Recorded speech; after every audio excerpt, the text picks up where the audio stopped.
Before we go to design an Ultimatic in this tutorial, it's very important to make sure that you have a very good working knowledge of how to design all of the different automatic types that Practicat offers. All you really do in the Ultimatic section is pick out pre-made automatics, put them in a list, and then put them underneath one icon. So if you have not created the automatics you want to use, you cannot create an Ultimatic. However, if you've already got all of the automatics in a list that are available and you would like to start creating them in an Ultimatic, this tutorial is going to show you how to do this. The first step you need to do is simply choose the automatics out of your available on the right and move them into the selected Ultimatic on the left. So what we're going to do is first think about what we want the Ultimatic to do. Well, in this tutorial, the Ultimatic we want is one that first selects all the duct on the drawing. Then we want one that tags the duct with the piece number automatic, the length automatic, and the width by depth automatic. So essentially we're talking about a 4-part Ultimatic. And what we're going to do is we're going to select the automatic that we need first, which is going to be the selection auto. So we go to selection auto. We're going to come down to where it says Practicat selection autos. These are your default Practicat autos that come with Practicat.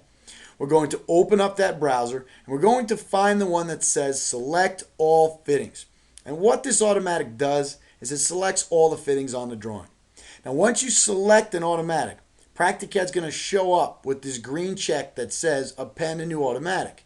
If you click on it, it's simply going to move the automatic from the right and then copy it right here into the selected Ultimatic. And that's going to be the first automatic Practicat's going to run when we use this PCAT Ultimatic button. Now right here we can do two things. We can go and select another automatic to use, or we can edit this automatic right here from this view. There's a button called Edit the Selected Automatic, and it only appears when you've got automatics in the list on the left. And if you click on it, Practicat will usually ask you to save your changes, and then it's going to go to the left in your browser. It's going to find where that automatic was created, and it's going to allow you to edit it here. Notice that on the left-hand side, we're under Automatics, Selection Automatics, under Practicat Selection Autos, and here we have the Select All Fittings Automatic. So what we're going to do is take a look at what's inside. You can see that for parameters, it's selecting some entity without the tags. Under Selection, you can see it's selecting fittings on the whole drawing. And the conditions we have are basically going to be all of the fittings in the system. So you can see here some of these were not checked. We're going to edit this automatic right now and check everything. Now what we're going to do is if this automatic has everything in it we need, we're simply going to hit the save key. And to get back to our Ultimatic, we can use the backward browser button on the left. And if we click on it, it simply brings us right back to the Ultimatic screen where we left off. Now what we're going to do is we're going to select the next automatics we want in the list. And they're going to be tagging automatics. So we're going to open up tagging and we're going to choose the three we have created here. Length auto, width by depth auto, and piece number.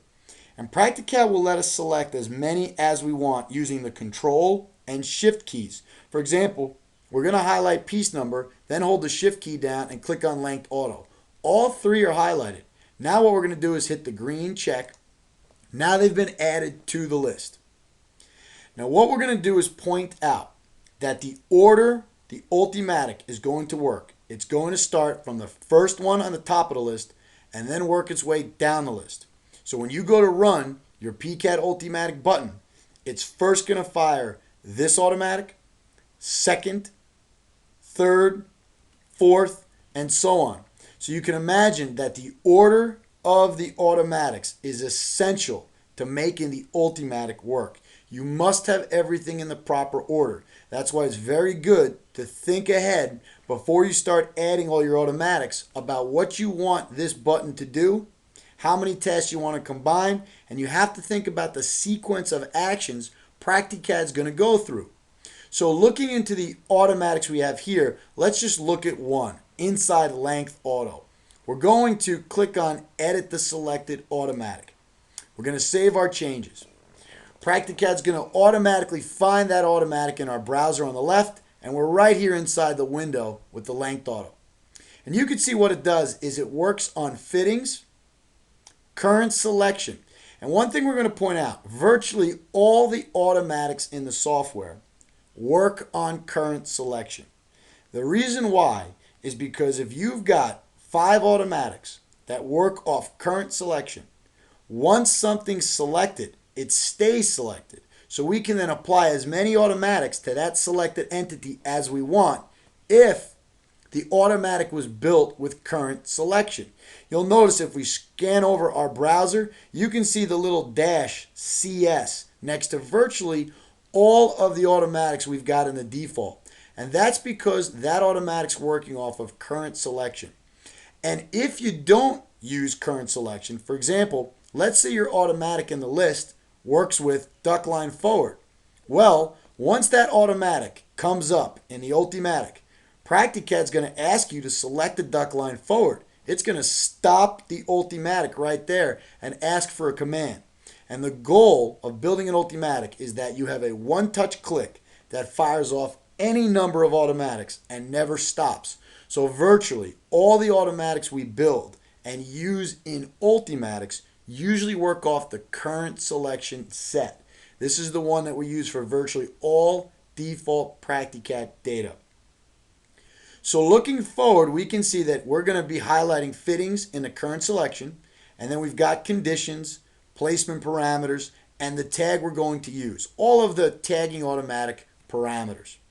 So now what we're going to do is basically back up again. We're going to come to the little backwards key on the left on our browser. We're going to click on it. Practicad's going to bring us back into the Ultimatic. Now, if you think about the way this Ultimatic's going to work, well, the first automatic in a list selects all fittings on the drawing. Now we've got fittings highlighted.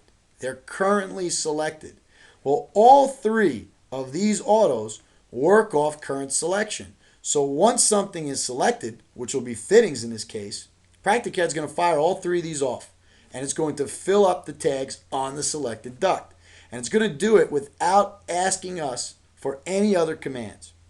So once we've got everything in the list, all the automatics have been moved into the list, everything's in the proper order, we can simply save our PCAD Ultimatic and then drag it into our bin. And we're going to drag it up into this bin we created just for this tutorial. And now we're going to exit out. Now, without doing anything, notice there's nothing on the drawing highlighted. When we click on this one button, it's going to highlight all the duct on the drawing, and then it's going to run the 3 automatics you see here. So we're going to click once. Instantly, it's already put all the tags and highlighted the duct in one shot. So this makes working with automatics much faster because there is no limit to the number of automatics you can put under one single icon.